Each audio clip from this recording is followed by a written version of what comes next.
Okay, Because I Could Not Stop for Death by Emily Dickinson. Remember, Emily Dickinson was a recluse. She was a shut in. She only ever left her home to study at Mount Holyoke College for a semester before coming back. She had a poor relationship with her parents. Her father was a very stern, very rigid man. Her mother was kind of just disconnected. She did have a strong relationship with her sister, and when she died, her sister sent her poems to be published. Only 7 of her poems were published in Dickinson's lifetime, but she wrote over 1,000. She's the most unique poet in American literature. She doesn't follow any traditional styles. So, again, when analyzing, you're not looking at the type of poem because there isn't one. They're not sonnets. They're not villanelles. They're not any traditional poetic style.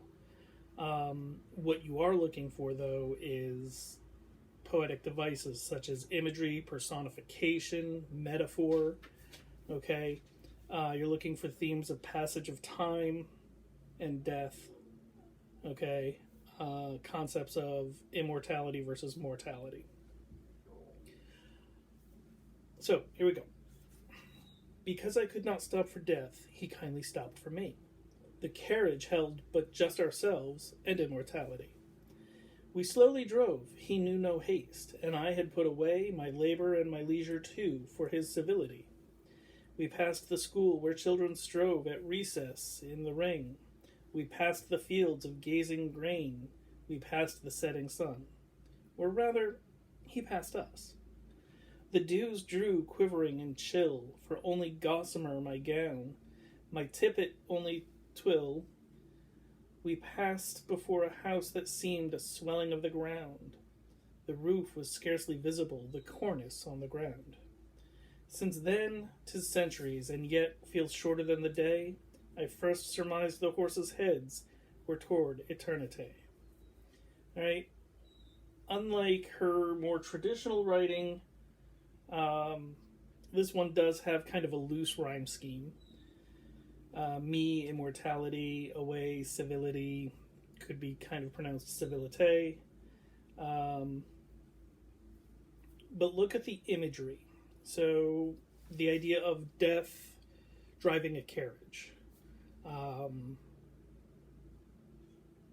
The personification of death is nothing new. We saw it with Their Eyes Were Watching God, the man with the square toes, whose house had no roof. So she's personifying death again. Think the Grim Reaper. But he's civil. Death doesn't kill, he just shows up to usher the soul to the afterlife. So they drove slowly.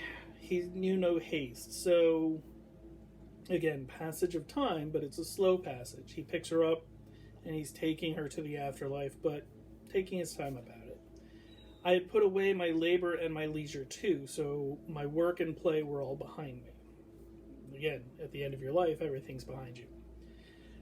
We passed the school where children strove at recess in the ring. We passed the fields of gazing grain. We passed the setting sun. 3 images there, right? Children at recess, gazing grain, so fully grown grain, and then the setting sun. How do they relate to time? Or rather, he passed us. The dews drew quivering and chill, for only gossamer my gown, my tippet only twill. Gossamer is very light, almost translucent, so think of the wings of a dragonfly. That's gossamer. So she's saying that her gown, her funeral gown, if you will, was very light. So the dews drew quivering and chill. My tippet only twill. Twill is a fabric, again, that kind of shawl. We paused, we paused before the house that seemed a swelling of the ground. Well, what kind of house is a swelling of the ground? If the ground is up, lumped, okay, a freshly dug or freshly buried grave. The cornice in the ground. A cornice is kind of a decorative piece of the roof of a building. You don't see them too much anymore in modern houses, but what kind of stone decoration or wood decoration would be in the ground for a house that's in the ground? Since then, 'tis centuries, and yet feels shorter than the day I first surmised the horses' heads were toward eternity. So, again, she's been dead for centuries, but at the same time, the speaker's been dead for centuries, but at the same time, all those centuries are in a day. This concept of time being relative. So these are the things to consider as you're explicating, as you're analyzing this poem. All right, look at the imagery, look at personification. There's a couple of cases in there. What is she saying about time? Okay, yeah, it's relative. So what? All right, I'm giving you some starting points, but you have to actually explain them. You can't just write, oh, she personifies death. How does she do it? What is she saying about it? What personality is she giving death? Okay. She uses imagery of grain, imagery of kids playing, imagery of sunset. To what end? Why are they in the order they are? Things like that. Okay. So make sure when you are analyzing this, you're giving full explanations. All right.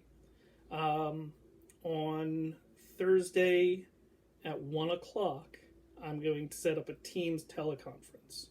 So I'll expect an invitation in your emails.